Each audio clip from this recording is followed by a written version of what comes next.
Frank Reich addressed the situation via Mike Chappell, covered the team for a long time. Reich says his desire obviously is to be a head coach. I love the game. I love everything about the game.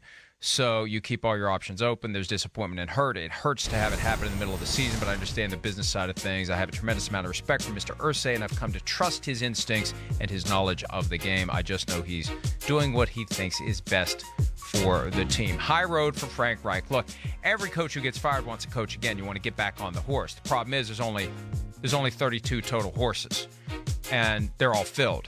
And there are plenty of other jockeys lining up waiting to get on them. That again, underscores how ridiculous it is to hire someone to be a head coach who has no college or pro coaching experience when there's so many candidates out there.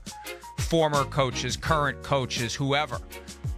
Chris, have you seen enough from Frank Reich that he gets back in? Does he have to go back and be a coordinator somewhere and prove himself again? Or is he one of these guys that can just wait for the phone to ring? I feel like it almost falls in between there. Like, if somebody hired him against the head coach this offseason, I wouldn't go, oh, that's horrible. How could you do that? How could you do that with Frank Reich? I mean, oh, man, he was failed so miserably. I mean, just like we just talked about. Man, he overcame some of the greatest obstacles we've seen in football the last 2 years. And they were a dangerous football team.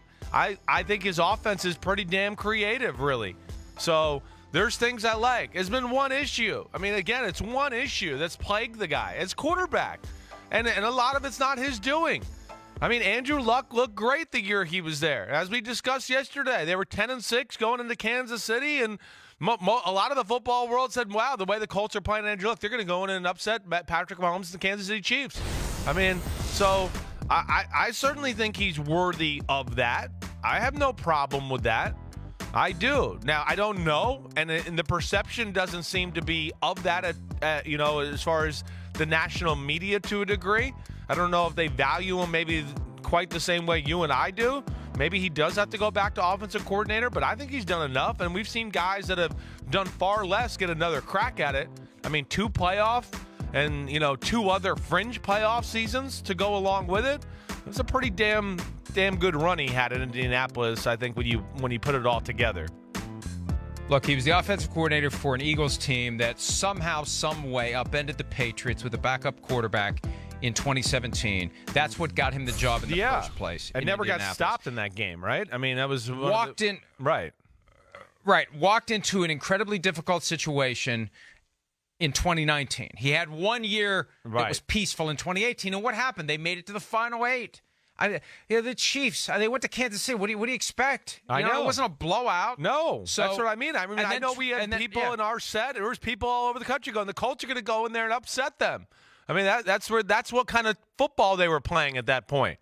So, yes. And then his life gets turned upside down with Andrew Luck retiring, and he's doing the best he can to hold it all together. So, I'm with you. I don't think this is like the Norv Turner go back and prove yourself, and then someone's going to give you another chance to coach. This isn't the Peter principle, where a guy keeps doing so well as coordinator, he keeps becoming a head coach and keeps getting fired and keeps going back to be a coordinator until he does so well he gets another chance to be a head coach.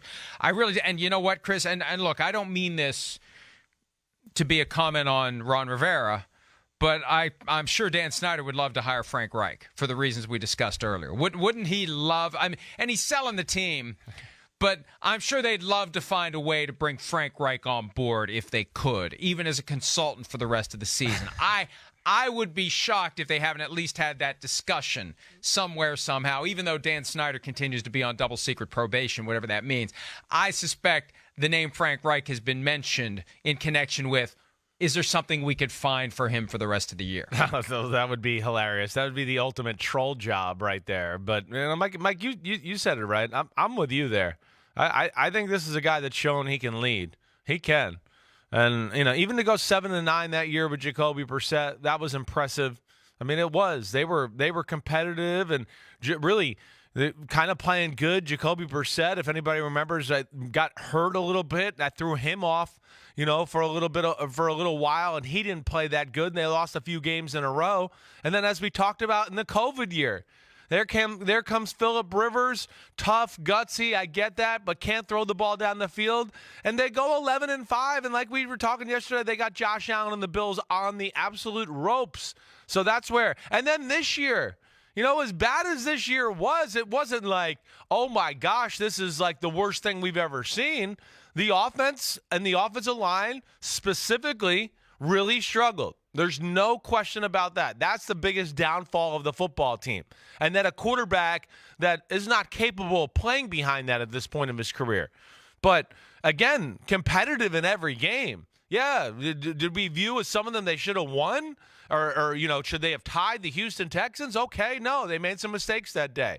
But still, it wasn't the type of year where I was going, this is a disaster. It's falling apart. Or at least it wasn't falling all apart because of Frank Reich. There was issues, I think, throughout the organization that you could point to here that have led us to this point here. Hi, it's Mike Florio. Thanks for watching PFT on YouTube. Hit subscribe for the latest news and analysis from Pro Football Talk.